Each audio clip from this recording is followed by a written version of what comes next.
त्यात भयंकर अंगावर काटा आणणारा तो व्हिडिओ आहे की सर्व बेचिराख झाल्यानंतर सुद्धा त्यात एक स्फोट होतो आणि गावकरी धावून पुढं पडतात.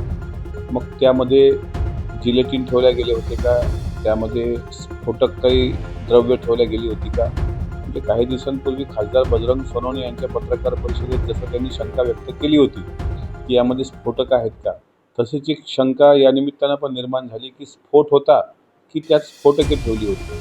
आणि असा व्हिडिओ आत्ता 15 दिवसानंतर आला आहे. अनेक असे व्हिडिओ लोकांकडे असू शकतात आणि हळूहळू हे जर पुढे येत गेलं तर त्या मृत्यूचं गूढ किती भयंकर असेल त्याची कल्पना करवत नाही.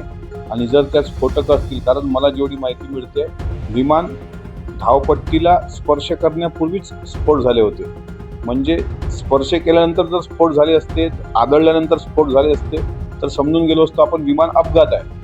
पण विमान टच होण्याच्या पूर्वीच स्फोट झाले म्हणजे स्फोटके ठेवल्या गेली होती का? स्फोटके ठेवल्या गेली होती की स्फोट होता? आणि ज्या कोण्या शहाण्या लोकांना वाटत असेल की हा अपघात आहे तर त्यांनी तसा सिद्ध करून दाखवावा की हा अपघातच आहे, म्हणजे आमच्या शंका दूर होतील.